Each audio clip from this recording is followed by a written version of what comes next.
My question has twofold. The first one is the social part and the economic part. So since this is a budget that is focused on the future and the current is tackling homelessness. I'm curious to know what a line item here will be taking care of homelessness that is becoming a big issue in Edmonton and Calgary. As currently I'm in downtown Edmonton, I can see the situation is really, really getting bad. And the second part of my question is on the 25th of February, you had a chance to meet with some of the outstanding business entrepreneurship programs in the Black communities in Alberta. And you guys had a good chat about what they are doing. Their fundings are running out. Are you looking at squeezing them into any of the line items of this budget? Thank you. Thank you. So first, let me talk about homelessness. One of the things that we've discovered is before somebody is able to be self-sufficient and take care of themselves in a home, we first have to stabilize their existing condition. And somebody who's lived on the streets for a number of years, they may not know how to shop. They may not know how to cook. They may not know how to take care of their personal needs. They may not have a job and skills.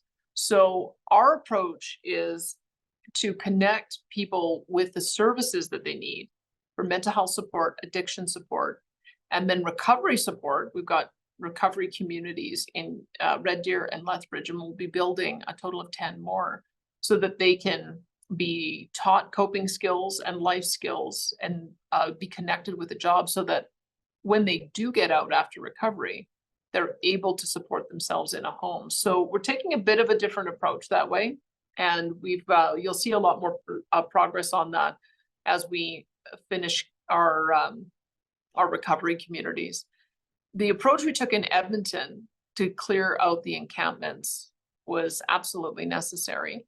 What we discovered is that these tents were put up, but there weren't very many people living in them. They were being run by gangs, used for storing weapons, storing drugs, was charging the homeless people access payments to be able to even get into them. There was some instances of sexual assaults occurring. They were just dangerous places. So we had to close those down, clear away the garbage, and transport the inhabitants to a navigation center so that they could receive the supports they need. So we had over 400 people who've now gone to our navigation center. We've expanded shelter space as an interim measure. But of those 400 people, many of them needed ID. Some of them got onto our virtual opioid dependency program so that they could have a replacement drug called Suboxone to get off their addiction. Some have gone to mental health support, addiction support. Some needed healthcare, and many needed support in getting into some kind of accommodation and income support. So we've been able to help connect those 400 people with over 1,500 different services. And we're going to do the same thing in Calgary and any community that needs it, because we think that that's the pathway. We have lots of programs of support, but there hasn't been an easy pathway to connect people to them. And ultimately, we want that road to lead to independence and recovery. Let me just once again take my phone off here because I've got some more detailed information for you about what programs are available to support those who are in the ethnocultural communities so that they have the ability to do the kinds of work that you had just raised. So that we've got an ethnocultural grant open to multicultural and faith-based nonprofits. It creates opportunities to celebrate diversity or opportunities for intercultural connections. The grant is up to $50,000 per organization and encourages fostering partnerships with post-secondary. So the recent intake had 379 applications. So we also have a number of immigration streams that I'd mentioned. So the rural entrepreneurship, graduate entrepreneurship, farm stream, foreign graduate entrepreneurship stream. So that's another way that people can get access to opportunities to come to Canada, to be in those different streams. I can't quite remember what the budget was for the group that you'd mentioned, the Black Community Ecosystem Partner Program organizations, but That would be the ethnocultural grant would be the pathway to be able to access those funds. All right, perfect. Thank you again, everybody, for joining us today. Just before I turn it over to the Premier here, I just wanted to go over a few housekeeping items. So first, we'll start off with those who submitted their questions in advance. And then in order to get to as many questions as possible, we'll be taking one question per outlet to ensure everyone has a chance to ask a question first. If you didn't submit your question in advance, just make sure to use the raised hand function so that we can get to you. And then second as well, this meeting is being recorded and a copy will be shared with you as well as the transcript. And you can also see the live transcript of this meeting right now and do a live translation to your preferred language. So if you were to click more, then click show captions, then you can select the language there. And then lastly, I'll just speak between each question to let you know who can ask theirs now and then who will be next in the queue. So without further ado, I'll pass it over to the Premier here for some brief opening remarks. Great. Thanks so much, Sam. And thanks to everybody for joining us here today. I'll just say a few quick things and then we'll get right to questions because I know we've got a lot of them. Obviously, we're talking after budget 2024 came down on February the 29th, and it really is a pivotal time in our province's history. We wanted to put forward a responsible plan that will not only meet today's challenges head on, but also with an eye to the future and ensuring that we are securing that for the children and grandchildren who may not be able to benefit as much as we are from current resource revenues. The budget is a roadmap focusing on quality healthcare and education, as well as other social services, continued economic growth, and of course, enhanced public safety. And our government remains committed to do everything we can to make life better for Albertans today and for generations to follow. So first of all, we're building on Alberta's advantages. Budget 2024 is centered on maintaining our stable economic foundation so that we can foster growth not only in existing industries, but also new industries, as well as pay down debt and save to meet future challenges. Saving to meet future challenges is a crucial long-term, is going to be crucial for the long-term financial stability of our province. So this year, we will once more build our Heritage Savings Trust Fund, building off the growth from last fiscal year. For decades, the fund was not managed as it could have been, and in my view, should have been, but that does not mean that we can't place a stronger focus on that now. Former Premier Peter Lougheed had a vision that the fund would ultimately be able to eliminate our province's reliance on resource revenues. And I think we can still achieve that vision, and we will, so that our social programs and services that Albertans rely on are not in jeopardy today or tomorrow or well into the future. Secondly, of course, we're continuing to invest in Alberta's greatest asset, which is, of course, our people. Budget 2024 will focus on preparing for and responding to potential drought, sustaining modern, accessible healthcare and public services for families, and continuing to have the country's most business-friendly environment. We're making sure the province is fiscally responsible to ensure its long-term growth and future is the best place to live and work in Canada, while prioritizing the needs for Albertans and their families by investing in health, education, and safety. And with that, I'd be happy to take your questions. Perfect. Thank you, Premier. So again, just a reminder, if you haven't submitted a question in advance, to use the raise hand function. Our first question will go to Sunny Full, and then after that, we'll go to Gia. So Sunny, go ahead. Good afternoon, ma'am. How are you? Hi, Sunny. Good to see you. Good. Danielle, thank you for, doing a fantastic job. I really want to recommend, presenting a balanced budget. But as usual, when you do budget, the questions do come. So like you did talk about mental health, you did talk about the social security. So I have two questions, basically, like being a proactive and reactive. The hospital in South Edmonton has been put on a pause. And that will basically impact social, like a waiting time in the hospital zone. And same thing, if you recall, we did talk about the Condominium Corporation Act also, right? The reform thing. So we did met with the STAR compliance, and the questions which they have, they are not being proactive. They're going back, they had a meeting we talked about. Do you have any plan for the boards? No. So whatever you're going to implement is not binding. So why anyone will be spending the time and the money on it? So being proactive, everything related to the mental health. So a couple things. First of all, let me just scope out the nature of the problem that we had with the Edmonton South Hospital.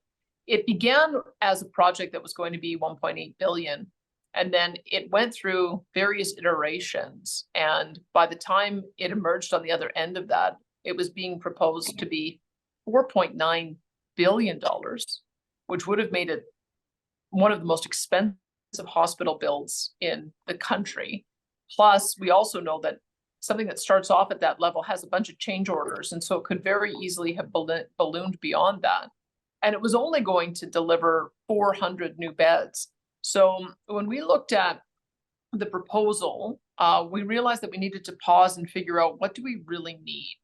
And we are still committed to having a health campus in the south of Edmonton, but we have to make sure that we're building the right kinds of support facilities there. So the first step is, we know we need a standalone Stollery hospital for children.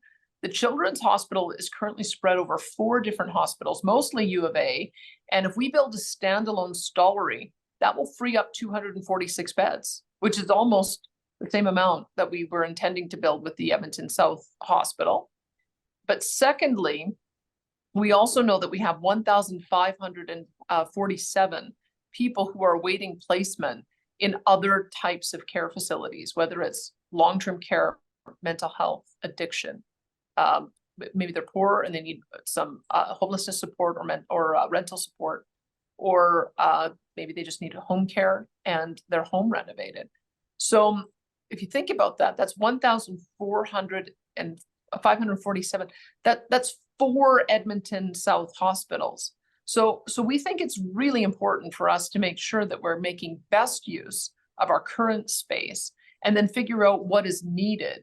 And one of the things we're beginning to see is needed is vastly more long-term care support, vastly more mental health support, addiction support, and also rental housing support for those who need to be in some kind of subsidized housing.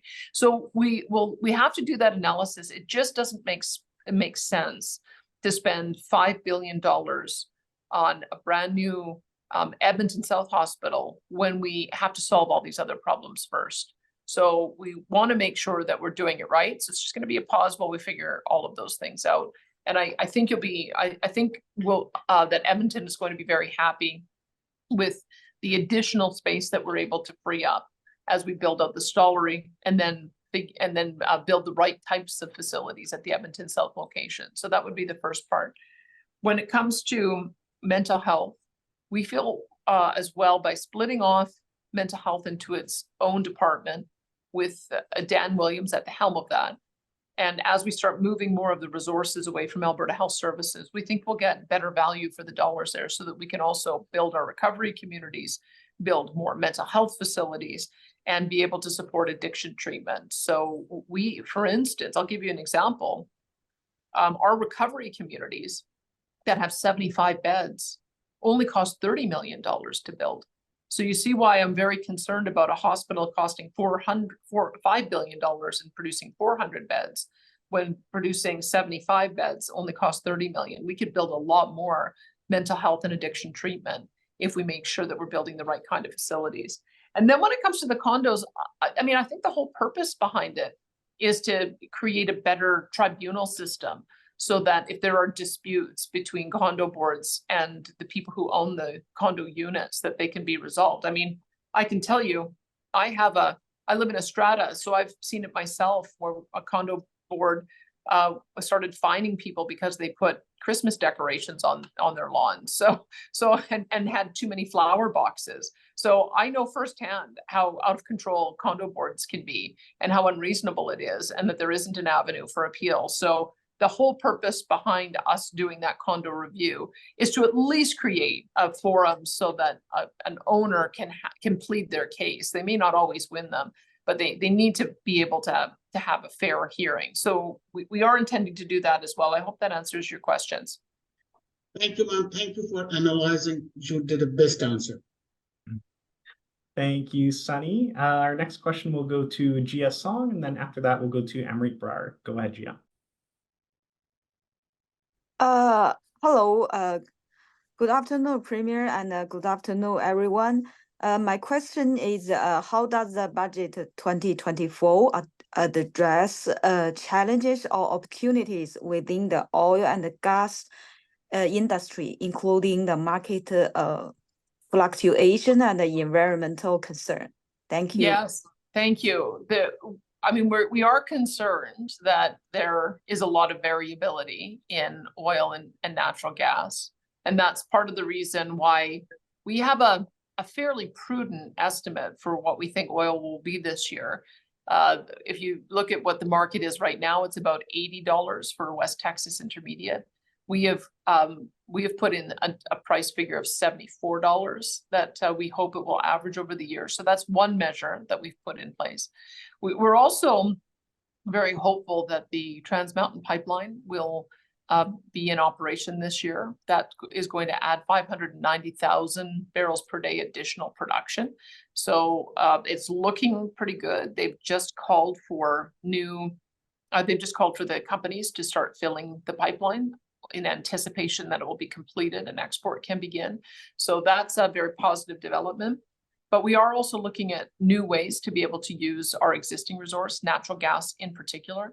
We had a Alberta Petrochemical Incentive Program, which gave an incentive to companies who could find new ways to use natural gas as a feedstock. And that's why Dow Chemical made a $10 billion investment for net zero plastics with their petrochemical plant. Air Products is in the process of building their net zero hydrogen plant.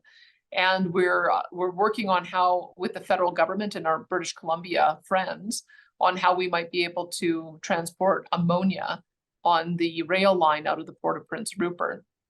On top of that, we're building out the hydrogen economy. So there'll be a lot more work there to support the transition to transportation fuels and heating on hydrogen. We've got a center of excellence for hydrogen development on that front. And we've also, through our Emissions Reduction Alberta Fund, we have funded $1.7 billion towards new and innovative approaches on energy. Some of the successes out of that were carbon engineering, which is a direct air capture program, Ever Technologies, which is a geothermal program, and various others. So we'll continue doing that kind of early stage support so that we can find new ways to be able to use our resource. So we want to be prudent and hopeful that we'll continue to be able to get the price that we're hoping for on both oil and natural gas. But we also know we need to develop out new uses as well as the new greener economy. So we're working on both sides of that. Thank you. Thank you. Thank you, Gia. We'll go to Emery Barr next, and then we'll go to Teofi Baloran. So Emery, feel free to go ahead. Hello, Premier. Thank you so much for your time today. And I hope everything is fine with you. My question is almost the same, which I asked last time. And again, it still remains the same, that we are inviting so many people to our province, to our country, but the infrastructure to support these people is, I don't know, I don't have a number, or I can say don't have a percentage for that. Especially when we're going to schools, we are in our budget saying that it's 9.3 billion in operating expenses, but are we doing anything, or are we having any kind of budget to build new schools? People are still struggling to take the kids like 15, 20 minutes, 30 minutes away from the home. And especially at this time when we have to work two jobs or three jobs to, support our family, we are struggling to put our kids in the school which are far away from our vicinity. So any vision on that like how and when the schools will be built? I'm talking specifically in Calgary, especially in Northeast area, where it's a big problem. Thank you so much. Yes, thank you for that. So we have 98 schools that are in different phases of funding. So what happens is that there's a planning and design phase, and then there is the construction phase. So we have 98 schools that are already in that pipeline in various communities. Most of our construction is focused on the high growth communities for exactly the reason that you identified. That being said, it's probably, we're probably going to have to find a way to double that amount. I spoke with the Edmonton Public School Board chair, and they said that they, over the next 10 years, will need probably a total of 50 schools. The Edmonton Catholic Board said that they would probably need 20.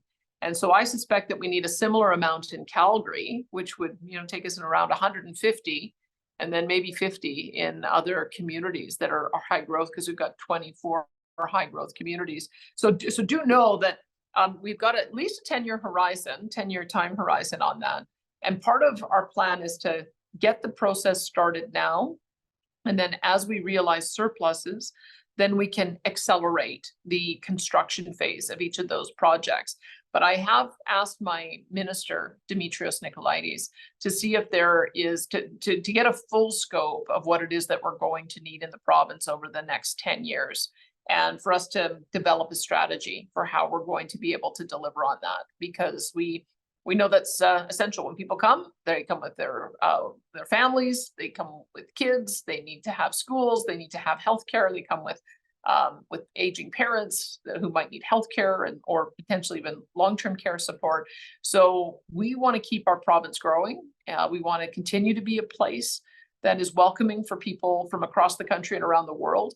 And it's our job to figure out a way to keep up with that growth pressure. So you'll see more along those lines, but we've already got 98 schools in the queue, and recognize that there's many more that need to come. Thank you so much. Thank you. You're welcome. Thank you, Amrit. We'll go to Teofi Baloranek, and then we'll go to Marco Levitsky. Okay, good afternoon, everyone.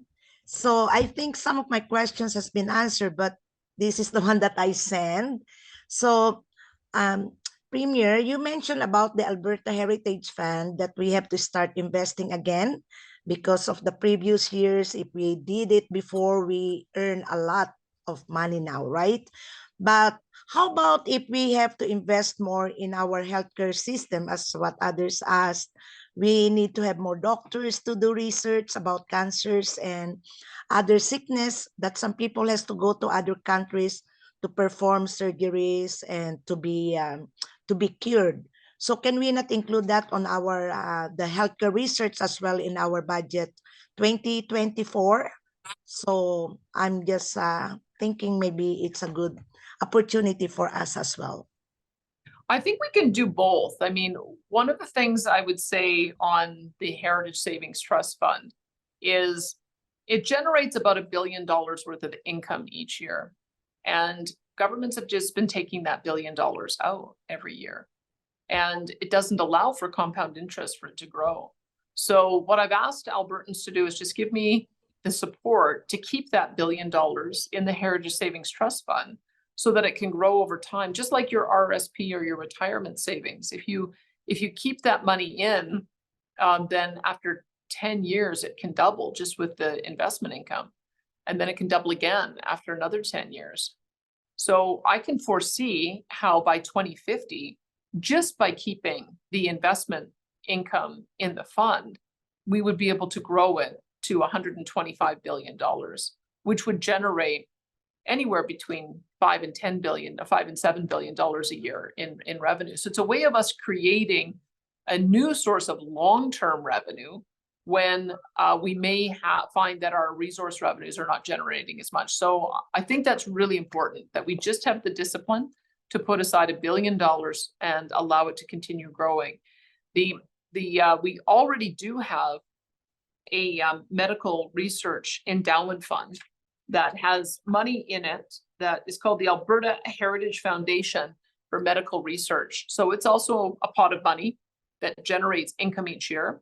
And I believe the income goes to Alberta Innovates for exactly what you're describing, so that we can have health research. We also have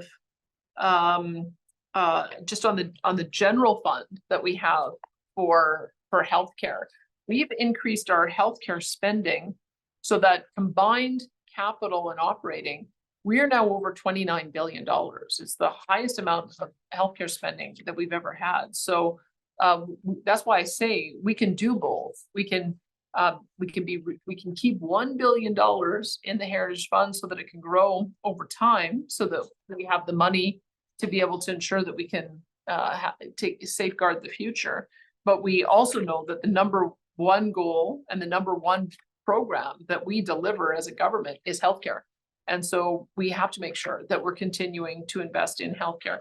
At the moment, what we're trying to do is figure out the best way of refocusing the system around primary care, so everyone can have a family doctor or nurse practitioner, around mental health and addiction, so that people are going to the right place to get the right type of treatment that gets them on the road to recovery.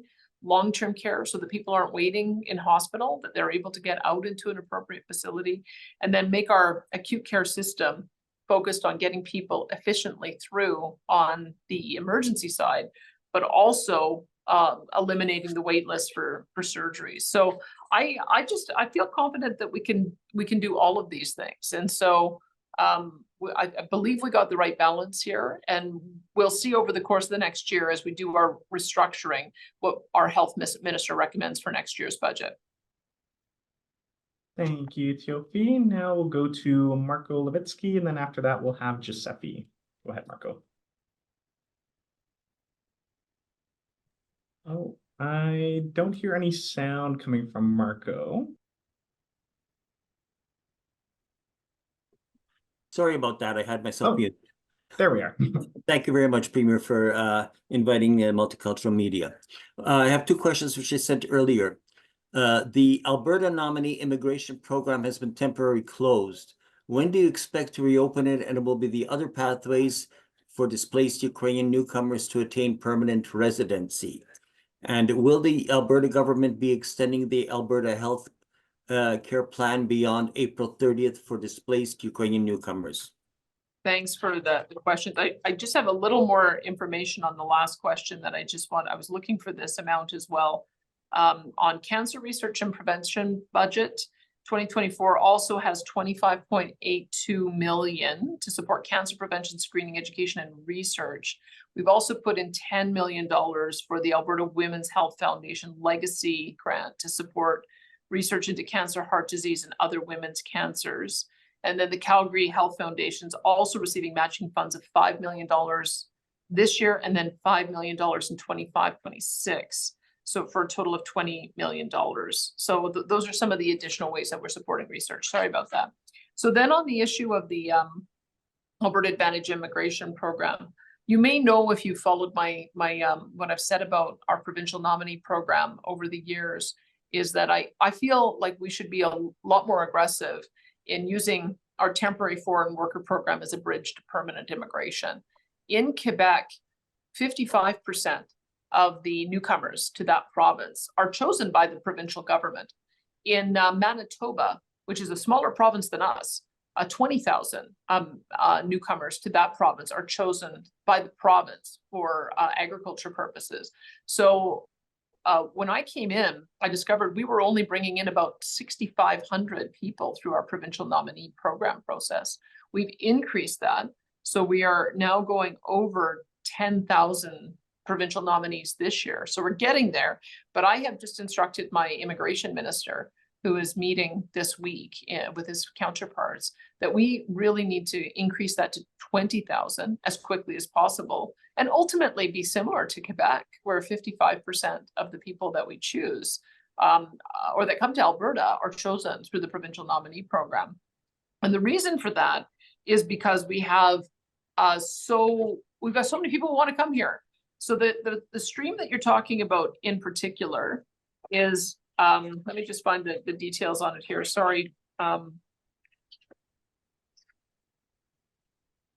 just want you to understand a little bit about the problem that we're having in it being oversubscribed. Just give me 1 second here.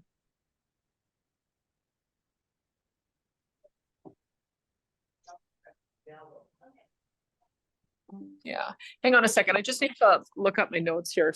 Hold on, I'm just going to go off the video just for a second, because there's some really good information here that I want to make sure that you have, but it's on my phone, not in my printed document here. So just give me 1 second here.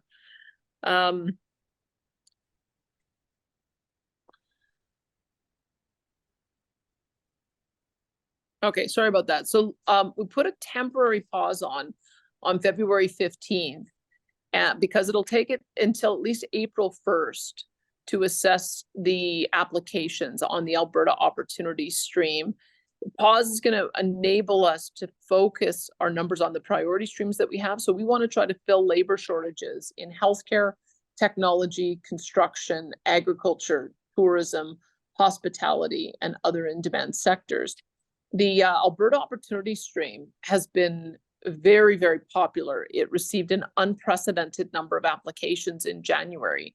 So the overall inventory of applications is now more than 70% of our yearly allotted nominations across all streams. To give you some idea, because we've got multiple streams, and that one already accounts for 70% of what we've been allotted. There's 121,600 temporary foreign workers currently here. So let me just give you a few more numbers here so you know what it is we're grappling with. So on February 6th, 2024, the Alberta Opportunity Stream has more than 4,900 unprocessed applications in the inventory, with more than 730 nominations already issued in 2024. It continues to rise every day. In 2023, we ended up receiving 8,599 applications in total. And just in the first month of 2024, the stream received 1,300 applications. We can get those numbers for you if you weren't able to write them all down. But I just want to give you the sense of the popularity of the program and why the limitation that we have on the number of people that we're allowed to approve through our provincial nominee program is just not sufficient. So we increased our allocation to 10,140 in 2024. It has to be distributed across all of our 8 different streams. And we want to make sure that it continues to be a bridge between the successful recruitment of foreign workers and permanent nominees. So yes, the intention is for us to be able to, oops, sorry about that. So the intention is for us to be able to take the limit off. But that tells you why it is we had to put the pause on. It's so popular, and we just want to make sure that we don't end up running out of positions and not able to fill our priority areas for worker attraction. So the intention is by April 1st, you'll have more clarity on that. And then when it comes to the healthcare supports, I think we had all hoped by this time that the conflict in Ukraine would be over and those who wanted to return home would be able to safely do so. Sadly, it does not appear to be the case. And so we are now having an active conversation about how to best support the continuing new arrivals, but also those who are already here. And so my health minister is looking into what we can do on the health front, and we'll have more to say about that when she's done her assessment. Thank you. And we'll go to Giuseppe here for a question, and then after that, we'll go to Siting Tan. Well, thank you so much, Premier, for taking time to talk with the multicultural. All the question is very interesting, and I hope it's the first and not the last time we have here after the budget 2024, and I have more opportunity to talk in the year. My question is regarding what is the main purpose of the opening the Alberta office in Ottawa? And how is the impact the planning, they invest in the solar energy in the province? How impact that one? Thank you so much. Thank you. So the purpose of the Ottawa office is to allow for myself, my ministers, and First Nations leaders to be able to visit Ottawa more frequently and engage with their ministerial counterparts on matters of joint concern. What we've noticed with this federal government is that increasingly, every time they announce something, it's in our provincial area of jurisdiction. And there's been no conversation, no communication, no collaboration. And so part of establishing the office there is so that they don't have an excuse, that we now have a person on the ground as a point of entry as policies are being developed. And if my ministers need to go out and have meetings so that they can engage, then there's a place for them to do so. First Nations partners as well are very frustrated that they have a high number of needs that have not been met, and that also allows them to use that office for that purpose.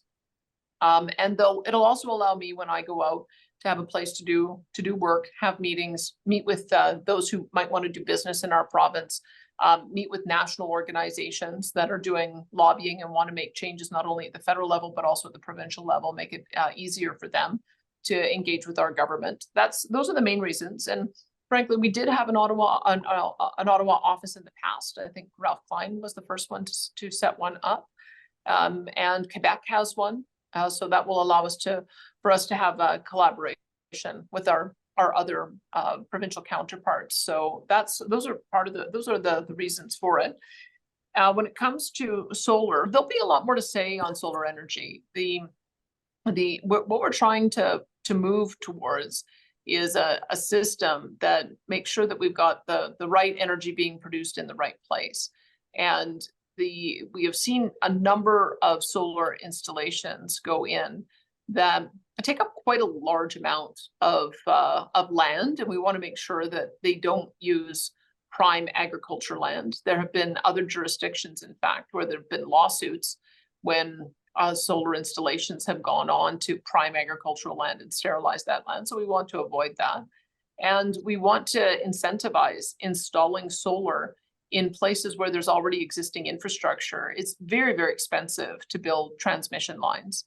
And so if we can have solar on rooftops of existing homes, buildings, and other areas that are close to where the energy is going to be used, we're going to incentivize that kind of installation. I think that's the best use of solar resources. When it comes to wind, we want to make sure that wind does not also interfere with some of our beautiful viewscapes. I mean, we have mountain parks that are national parks, Jasper, Banff, Waterton. It wouldn't make very much sense for us to obscure the beauty of those vistas. So that's one of the reasons why we want to be mindful of where they're placed. We also want to make sure that they're not placed too close to other critical infrastructure and neighbors. I have heard two stories that have me very concerned. One was the Oyen Airport had to be redesigned because a wind turbine was built too close to it. So we couldn't use medevac planes to evacuate health patients. And then another person in my riding is now having her ability to use spraying on her property because wind turbines are planned to be too close. So we have to make sure that they're sited in the right place. And then in both cases, that there's a plan to remediate when they come to end of life, which is about 25 years after they've been installed. So we wanted to give that clear guidance to the industry that those are our expectations, and the pause is lifted, and we'll watch the Alberta Utilities Commission do their work. Perfect. Thanks so much, Minister, for your answer. Thank you. And we'll go to Steffi Tan here, and then after that, we'll go to Franklin Abgor. So Steffi, go ahead. Good afternoon, Premier. Good afternoon, everyone. My question is, why is Alberta not opting for the national farmer care? Thank you. I think that the problem is the misinformation on this. We already have a pharmacare program that covers 5,000 drugs. And if the feds had come to us and said, we want to work with you to expand your 5,000 drug program to include more people so that more people have coverage, then yes, we're interested in talking to them about that. But that's not what they did. They instead decided they would only cover 2 conditions. And I have to tell you, like I think of my father, who is on our seniors plan. He's on 7 different types of drugs. Needless to say, as a 75-year-old, birth control is not one of them, and he doesn't have diabetes. So he's not going to give up the comprehensive wheat plan we have that covers 7 of his drugs to cover 2 drugs that he doesn't need at all. And so I have to make sure that my seniors are covered, that those who are on AISH are covered, that those who have disabilities are covered, and that anybody who is covered on what we call our non-group plan, that covers anybody who doesn't have an employer-funded plan. We have to make sure that they're covered for the conditions that they need, not the conditions that the NDP have so narrowly defined and want to support. So yes, we'll work with the federal government on making sure that we have a comprehensive plan that covers all conditions and does not reduce the amount of coverage that we have for the 5,000 drugs. And if there's a way that they can help us ensure that we bridge the gap, because there are a number of people, for whatever reason, who don't have coverage through their employer or the government program, and they're uncovered, and that leaves me nervous too. I think we have to do more to be able to solve that problem. But what they proposed is not even remotely close to a universal program, and we simply cannot cancel the plans that we have for something that's so meager and so narrow and limited.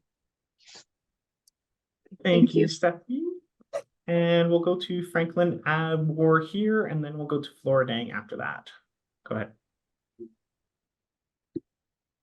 Yeah, thank you. My question has twofold. The first one is the social part and the economic part.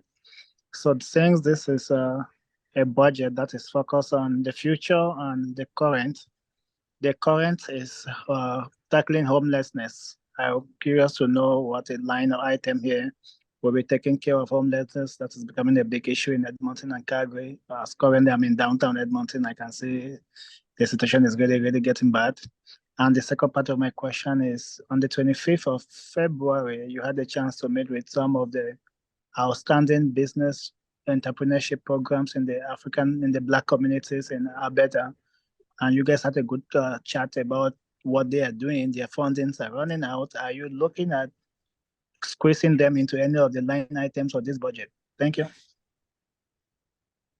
Thank you. So first, let me talk about homelessness. One of the things that we've discovered is before somebody is able to be self-sufficient and take care of themselves in a home, we first have to stabilize their existing condition.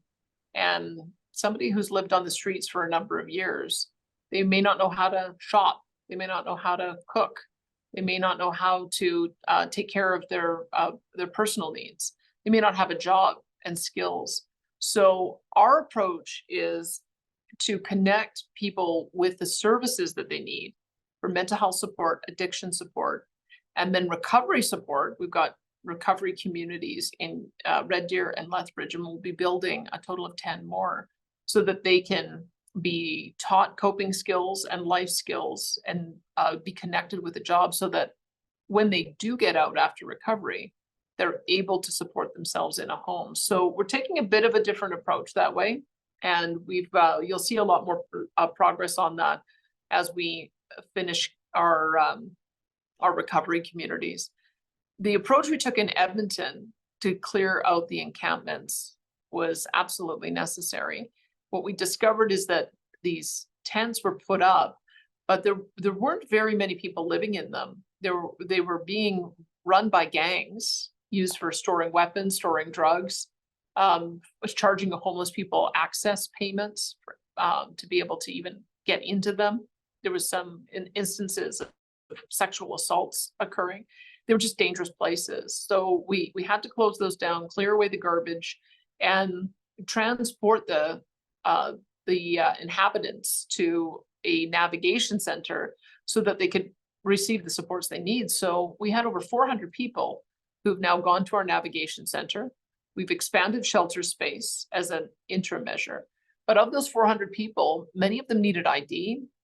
Some of them got onto our virtual opioid dependency program so that they could have a replacement drug called Suboxone to get off their addiction. Some have gone to mental health support, addiction support. Some needed healthcare, and many needed support in getting into some kind of accommodation and income support. So we've been able to help connect those 400 people with over 1,500 different services. And we're going to do the same thing in Calgary and any community that needs it, because we think that that's the pathway. We have lots of programs of support, but there hasn't been an easy pathway to connect people to them. And ultimately, we want that road to lead to independence and recovery. Let me just once again take my phone off here because I've got some more detailed information for you about what programs are available to support those who are in the ethnocultural communities so that they have the ability to do the kinds of work that you had just raised. So that we've got an ethnocultural grant open to multicultural and faith-based nonprofits. It creates opportunities to celebrate diversity or opportunities for intercultural connections. The grant is up to $50,000 per organization, and encourages fostering partnerships with post-secondary. So the recent intake had 379 applications. So we also have a number of immigration streams that I'd mentioned. So the rural entrepreneurship, graduate entrepreneurship, farm stream, foreign graduate entrepreneurship stream. So that's another way that people can get access to opportunities to come to Canada, to be in those different streams. I can't quite remember what the budget was for the group that you'd mentioned, the Black Community Ecosystem Partner Program organizations, but that would be the ethnocultural grant would be the pathway to be able to access those funds. Thank you. And we're about halfway through our questions here. So we're going to go to Flora Dang now, and then we'll go to Yash Sharma afterwards. Flora, feel free to go ahead.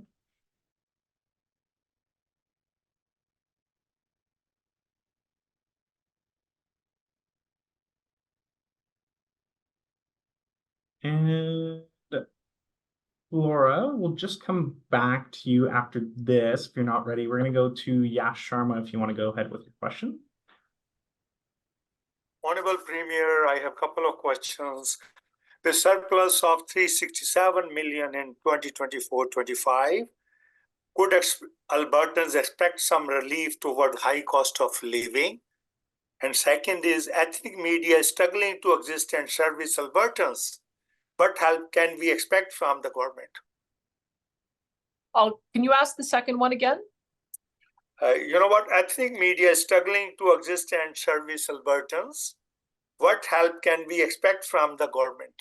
Okay, thank you. So on the first one, the high cost of living, we recognize that that's a problem, which is why we have a program that allows for us to take away the fuel tax as the cost of fuel goes up because of the high price of WTI and Western Canada Select.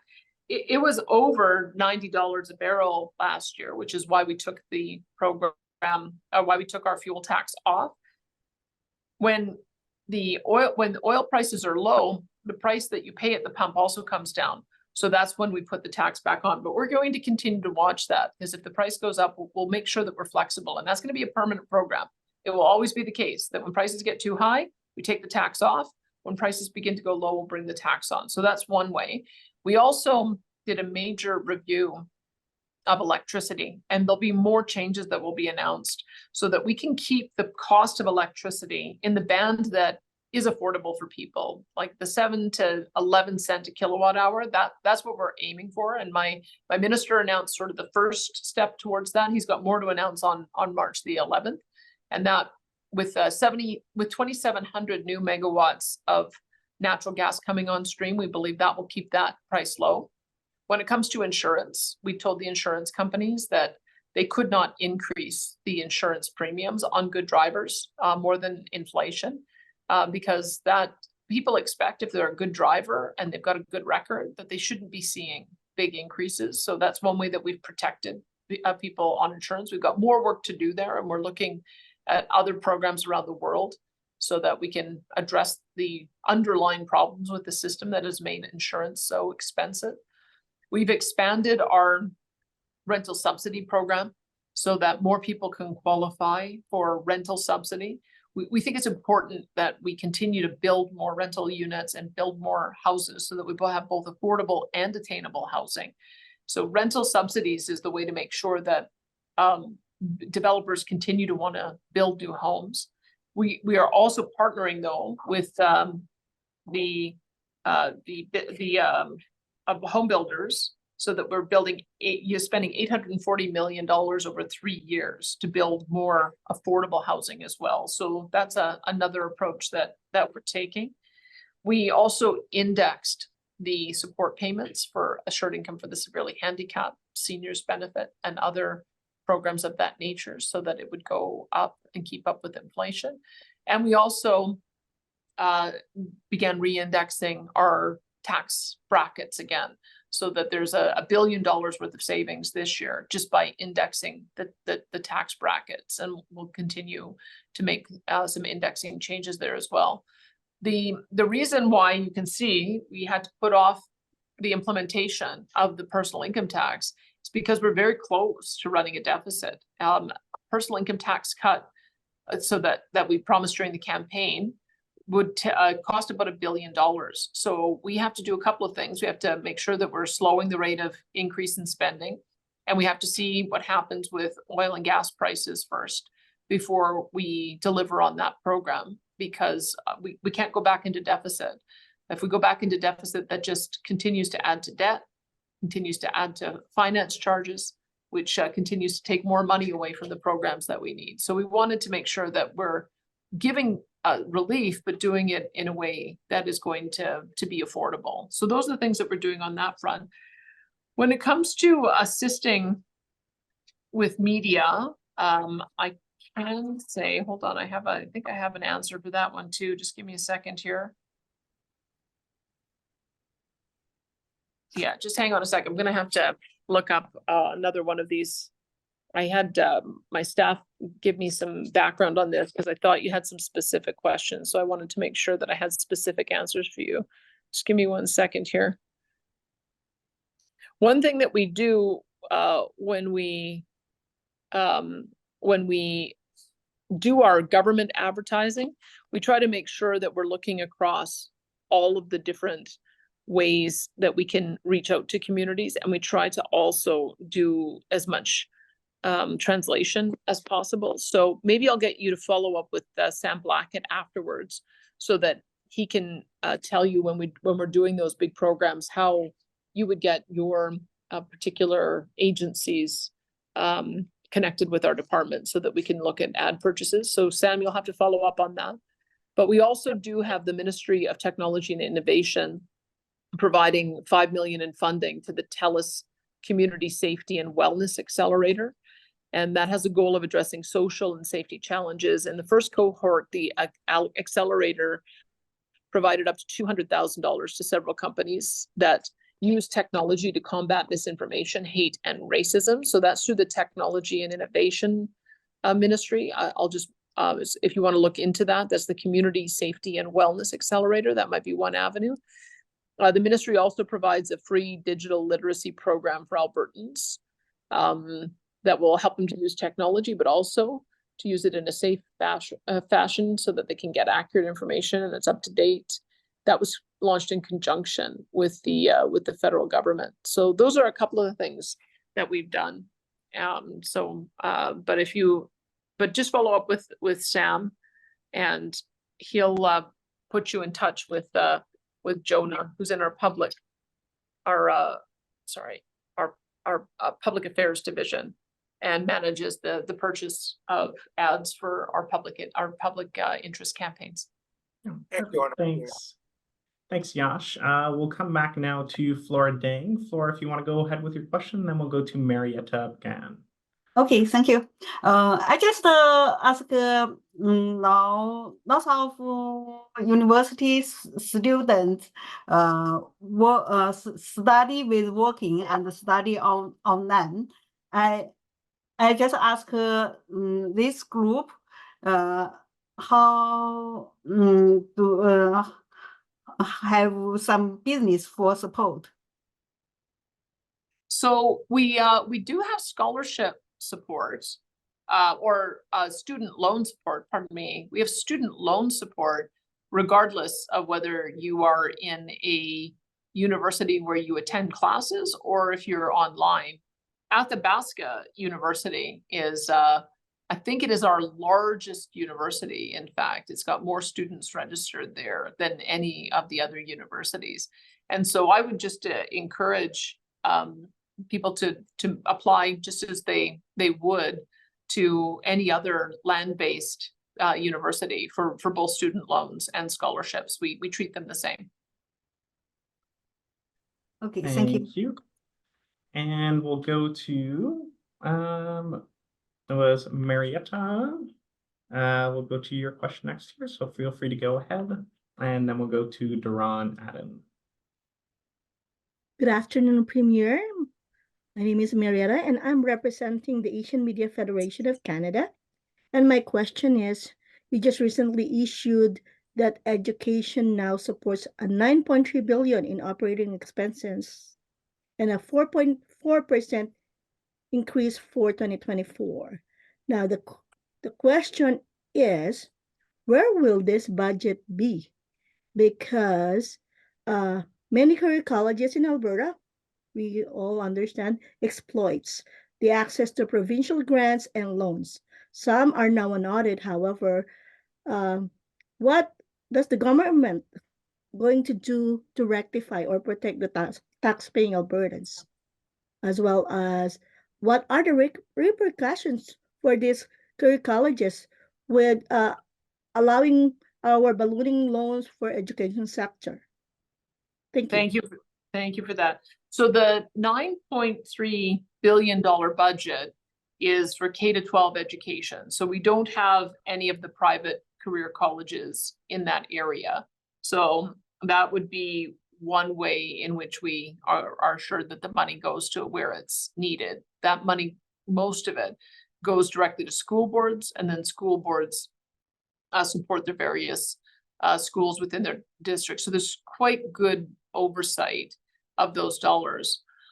My advanced education minister, Rajan Sani, is responsible for career colleges, and she's recognized that there are some really good ones doing excellent work and connecting people to valuable professions and careers, and then there are some that are not. And so she has indicated to the career colleges that she's doing a review to make sure that no one's taken advantage of. Because what I think the fear is that these colleges are charging very large fees, people are getting student loans, and then they're not able to get the education that they think they're getting for that price, and then they're left with a very large bill. So Minister Sani is very aware of this, and she's already starting the review to make sure that in working with the association, that we make sure that we're addressing the ones that are not performing very well, and still continuing to support the ones that are doing very well. Thank you. And we'll go to Duran Adan here for a question, and then we'll go to Shub Dhaliwal afterwards.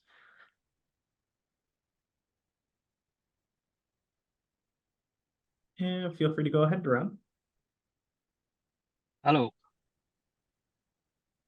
I don't. Yeah, I can hear you. Yeah, sorry. Good afternoon, Premier, and good afternoon to everyone.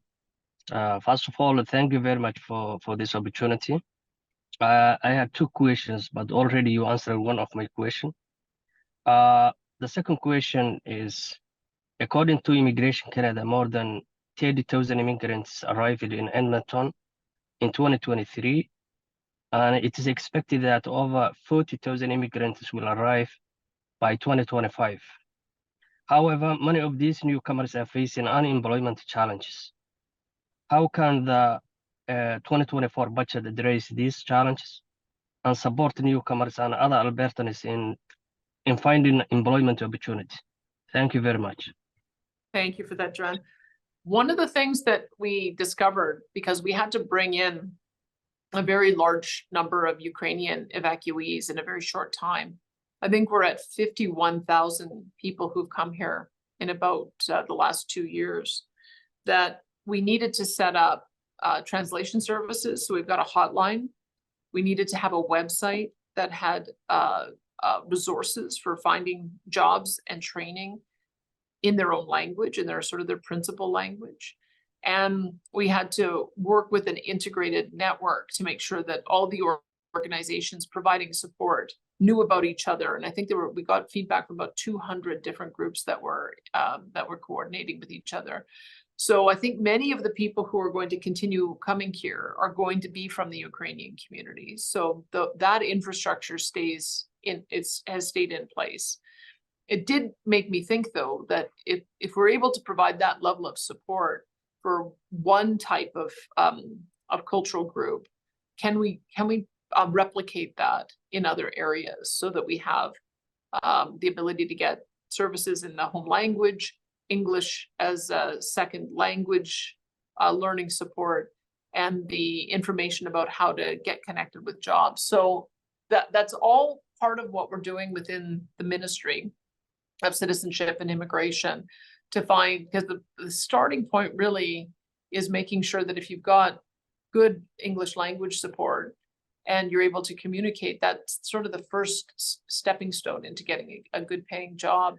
So we learned a lot with the Ukrainian settlement, and we're looking at ways that we'll be able to expand that. The need on English language learning is so high. So we just as recently as 2 weeks ago, we were talking about ways in which we can accelerate access to that kind of language training, whether it's in person or whether it's online. So we'll have a lot more to announce, but we recognize that we've got a pretty good model in one place, but we need to expand it to others. And my minister, Mohammed Yassin, it's what he lives for. It's what he did prior to getting into office, is to make life easier for newcomers. And so he's highly motivated on a personal level to bridge some of those gaps.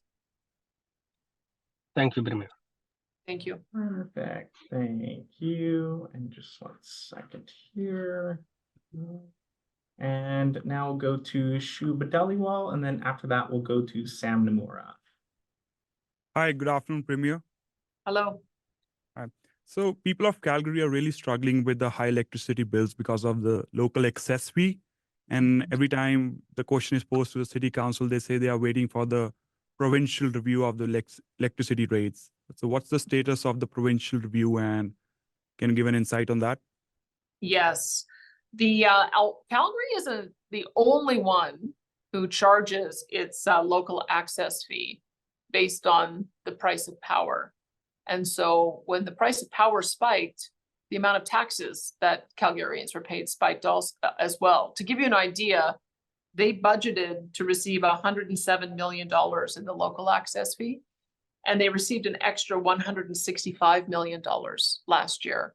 So we asked them to address it and to align the way they charge the fee to be the same way that every other province, every other jurisdiction does it, which is on the basis of the distribution charge, because the distribution charge is a lot more stable. And they declined to do that. So my minister is in the process of doing a bit more consulting about the mechanism to change that. But you'll hear more about it. I think the city knows that it needs to be addressed. We know it needs to be addressed. And so there's going to be another announcement on the pathway forward. I think that's going to be coming on or around. It'll be coming throughout the course of this month. Right. Thank you so much. Yeah, you're welcome. Thanks, Shub. And we'll have time for a few more questions here. So we're going to go to Sam Nomura. You can ask here. Then we'll go to Yuliana. And then after that, we'll likely end with Mandy. And go ahead. Thank you, Premier. Oh, hey, Sam. How are you? Good. How are you? I do have 4 questions, but I'm going to start with 2 related to the budget. And if you allow me, I'll ask the other 2.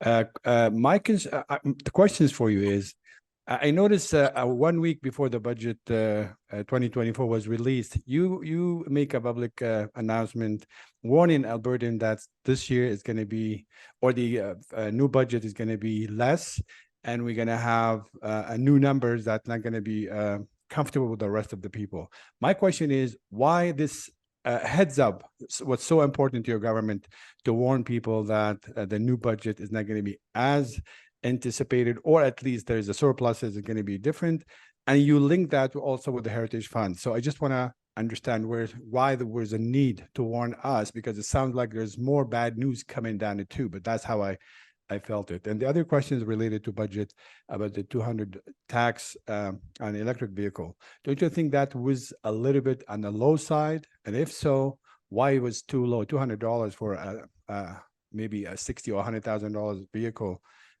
Maybe it's just like I don't know why the 200, not let's say 400 or 1,000. So I'll answer that one first, because we wanted to try to get a similar amount to what a typical vehicle pays in fuel taxes. So if you look at, because here's the issue, over time, we're going to end up with more and more zero emission vehicles. And yet we rely on our fuel tax to give us revenue that is used in part to keep our roads maintained. There's a lot more direct connection in, for instance, Saskatchewan. I think they use all of their dollars for roads. I think we have to add more money to upgrade roads than we get from the fuel tax. So it's not perfect, but it's an important part of helping to pay for road construction. And if you fast forward to a point where if Guilbeault gets his way, there are no fuel vehicles. I don't think that's going to happen, but just presume it will. Then we would end up with no tax source to be able to pay for our roads. So we figure that since we're now at the early stages of people adopting alternative vehicles, that we need to create some kind of sense of fairness so that everybody is paying their fair share towards road construction. And that amount is about the amount that a typical family would pay in fuel taxes. Remember, our fuel tax is 13 cents a liter. So you can do the math on that to figure out how many kilometers that is, but that was the thinking. When it comes to my budget announcement, I mean, I really wanted to deliver the tax cut the first year, but when my finance minister warned me that we were very close to running a deficit, I knew it wouldn't be the responsible thing to do, because that was also what I promised Albertans, that we wouldn't have a deficit. So I thought they needed to hear from me that we needed to take just a little bit more time to make sure that we understood where the market was going. That's one part. The other part is what I've begun to realize is that our expenses are growing faster than our revenues. We're setting our year-over-year increases in our expenses to inflation plus population growth, but our revenues are only growing at about 3%. So if your revenues only grow at 3% and your expenses grow at 7%, what it means is you're going to become more and more reliant on resource revenues, which is exactly what's happened.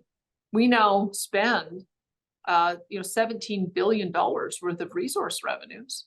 And that's not sustainable, because if those prices go down, now we're left in the same terrible situation where we're back into deficits. So I know we have to grow a new revenue source. Albertans don't want a sales tax. I believe they deserve to pay lower income taxes, because we're the lowest rate in Alberta is 10%, and it's lower in other provinces. So we need to be competitive. I need to bring that down. But I think the only way that we can make sure that we're developing new revenue sources without increasing taxes is to put money in the Heritage Savings Trust Fund. As that grows over time, ideally, especially if we get some one-time windfall revenues because of high oil prices, we could grow it relatively quickly. If it grew to a point where it was $250 billion, it would be generating about 12 to 15 billion a year in investment income, and some future government would be able to use that instead of the reliance on resource revenue. So that was my thinking, is that if we just tighten our belts a little bit today, recognize that we have an unsustainable growth in our spending, and we've got to figure out a way to do year-over-year increases, but be more modest about it. Maybe reprofile some of the existing spending that we have to higher priority areas. That's what I'm asking Albertans to support us in doing, because otherwise we're going to just set ourselves up for long-term failure with more and more cost and less revenue. So that's part of the reason that I wanted to make sure people understood the challenge that we had. Thank you, Sam. And we'll go to Juliana here, and then we'll take our last question from Mandy. Juliana, go ahead. Hello, good afternoon, Premier. Thank you again for having this roundtable with all of us. We really appreciate it. My question was partially answered, but still I would like to have more clarification of it. Of course, I'm Ukrainian, so I'm thinking and worried about everything what's related to them. And currently, you already talked with Marko Levetsky, and he mentioned some topics which are very important for Ukrainians. But my question is important for Ukrainians and for Albertans actually too. So, and it's about affordable housing.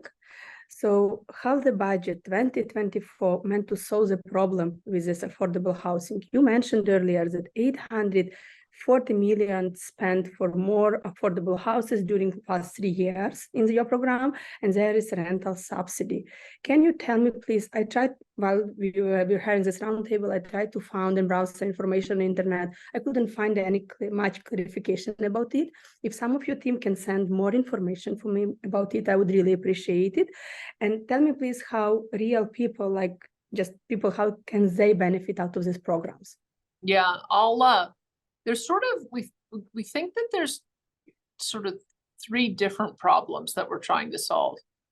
One is affordable housing of people who have very, very low income or no income at all, and they need to have support provided by us partnering with nonprofit agencies to build homes. That's what I was mentioning, and it's go forward. It's 3 years, over the next 3 years, 840 million will be spent on building that type of housing. Then there's a group of people who might be working poor, who have low income and just need rental support. So that's the other part, is how do we make sure that people have rental subsidy support so that they're able to afford to get a rental unit. The third type is attainable housing, is what we're calling it. And that's every person should be able to buy a house and know that they're going to be able to pay it off in a reasonable period of time. They don't have that in Vancouver anymore. They don't have that in Toronto anymore. And we still have that in Alberta. We've got 355 beautiful communities. It's a little more expensive when you want to live in Calgary and Edmonton, but there's a number of different beautiful communities that a person can move to and have a really good quality of life and be able to buy a home. And we want to make sure it stays that way. So if you want to look for more detail on this, watch what my Minister of Seniors, Community and Social Services is doing. I've put him jointly responsible with Municipal Affairs Minister Rick McIver in charge of pushing the municipalities to make housing more attainable by building more homes, removing red tape to new home construction, identifying property that we own that we might be able to make available so that it can be either a long-term perpetual lease on the land to be able to reduce costs, looking at ways that we can do more manufactured homes. There are now a number of different entities, even Amazon, that is looking at tiny homes that you can buy and assemble for $21,000. Can we do those kinds of communities just to give people a toehold in the housing market so that they can then start building equity? So those are all the things that we are contemplating. And that is, and so you'll see more announcements on that as we roll out the strategy. So you're still working on it. Thank well, you. we're making progress on it too. We have more housing starts this year that I think it's 40% higher than the year before. So it's not just a matter, like, it's not a finish point. It's not an end point. It's a process. It's trying a bunch of new things so that we can continue to get more and more houses built, and it's working. So yeah, we're going to continue doing more of that. I think we also have 5,300 new rental units that have been started as well. So we're doing far better than any other province. You have to remember, we had 13 quarters of consecutive negative growth. When you've got people leaving the province, you don't have home builders that are very motivated to build a bunch of new homes. So there is a bit of a delay when you turn things around, and we've turned things around, and we've now had 5 quarters where more people are coming here than leaving, and the industry has responded. And so it's our job to make sure that we're removing the red tape so that those projects can get approved, and that we're identifying key transportation projects with the big cities, so that if we can do a road upgrade or an interchange and it opens up a community so that private sector can develop 10,000 new homes, those are the ways in which we're going to be doing targeted support. So it's all of those things, and it will probably be an ongoing support that we'll have to do for the foreseeable future. As long as people want to come here, we've got to keep on finding ways to keep that construction going. Thank you. And we'll take our last question here now from Mandeep, and then I'll hand it back over to the Premier for any closing remarks. So Mandeep, feel free to go ahead. Am I audible? Yes, hi Mandeep. Hello, good afternoon, Premier. How are you doing today? Good, nice to see you. Yeah, same here. So my question is regarding, like, I understand you're concerned about the allocation and directing funds to the Heritage Fund for savings as described earlier. But what about creating a new income tax slab for people earning less than $60,000 per year as per your pre-election promise? And given that we have a considerable budget surplus, it might be worthwhile to consider supporting those who are struggling to make ends meet. Would you like to provide more information on this? And the second question is, I'm not very much comfortable on, like, it has been discussed many times about supporting ethnic media here in Alberta. And we made contact with the concerned agencies as well, but they did not respond as to support ethnic media here in Alberta. And it's not about the advertisement budget to get from the Alberta government. Why don't you create some sustainable and permanent support for the ethnic media to, like, ethnic media is working very good here in Alberta to bridge the gaps with the general public. Many people are coming here. Like, if you talk about the Indian or the Punjabi, background people, they are more than 200, about 10% of the total Alberta population. That would be around 400,000 people living here in Alberta with Punjabi and the Indian background. And if we talk about the ethnic media, ethnic population must be around 25% in total. So the Alberta government should do something concrete to support the ethnic media here in Alberta. Thank you very much. Okay, on that one, it's I guess it's complicated, having come from the media before, is that I respect that media has to stay independent, and I'm reluctant to have government money go directly to support operations because I'm worried that that impacts the independence. That's why I would prefer to support ethnic media through our advertising campaigns that we make available to everyone. So I would once again maybe encourage you to follow up with Sam to find out what some of those public campaigns are and see if we can find a way to include your outlet when we do our advertising. And then as well, that technology fund that I had mentioned, technology and innovation, that may be another way that you can get some dollars to do public service announcements.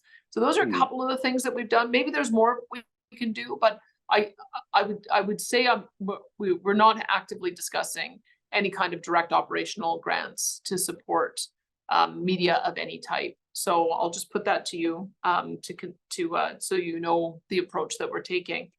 When it comes to providing support, look, I mean, when we had a large surplus, and we had very high prices that were causing a lot of harm to people, I knew that we had to give some dollars back. It's why we did the affordability payments when inflation was being projected at 6 or 7% per year.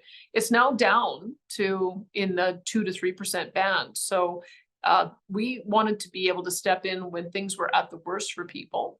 And it does look like inflation is moderating. Oil and gas prices have moderated.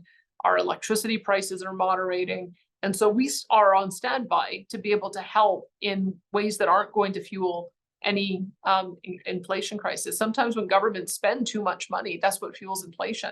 So you have to find the right way of being able to provide support without adding to the problem. So we'll continue monitoring and we'll see if there's more that we need to do. But I suspect we'll do more targeted support would be the approach that we would end up taking. The tax cut, because it's creating a new 8% rate, you have to keep in mind that that means it applies to everybody. So it's the first $60,000 of every person's income that would be taxed at 8%. And then the next increment over that is taxed at 10%. And then there's a higher rate the higher your income goes. So because it would be delivering a tax cut to every Albertan, it's expensive. It's $1.2 billion. If I brought that through this year, we'd run a deficit of $1 billion. So I promised Albertans we wouldn't do that. So I have to do a bit more work to slow down the rate of year-over-year spending increases and to restructure programs so that we're putting money from low priority areas to high priority areas so that our spending grows in line with our revenues increasing. That's the only way that we're going to be able to make sure that we don't continue to be too reliant on very volatile resource revenues. At the same time, growing a new revenue source with the Heritage Savings Trust Fund. I think we're going to have good fortune on our oil and gas royalties for the next little while. So we have a little bit of time to be able to sort this out, which is why the budget proposes delaying the tax cut only until 2026, be fully implemented in 2026 and 2027. And that will give the relief then. If we can accelerate that because we make more progress earlier, then I'll talk to my finance minister about it. But his view is that we need to be prudent in implementing the tax cut so that we don't end up finding ourselves in a deficit position. Thank you, Mandeep. And that's all the time we have for questions today. So thank you again, everybody, for joining us. And Premier, I don't know if you have any closing remarks. I'll toss it back over to you. No, the only thing I might say is that perhaps it'd be worth it to do these kinds of roundtables with other ministers. You could potentially do a healthcare focused one. You could do an education focused one. With my finance minister, you could do a budget focused one.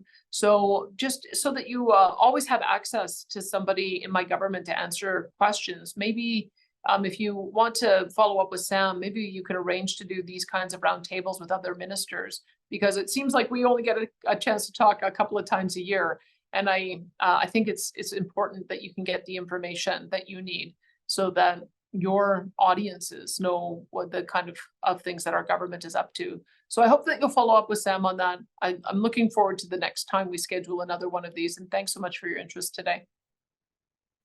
Perfect. Thank you, Premier, and thank you once again to everybody. And yes, of course, we'll try to do those multicultural roundtables with other ministries. So if you have any suggestions, make sure to pass them along to myself or to our CBE team with Agnes. So thank you again, everybody, and we'll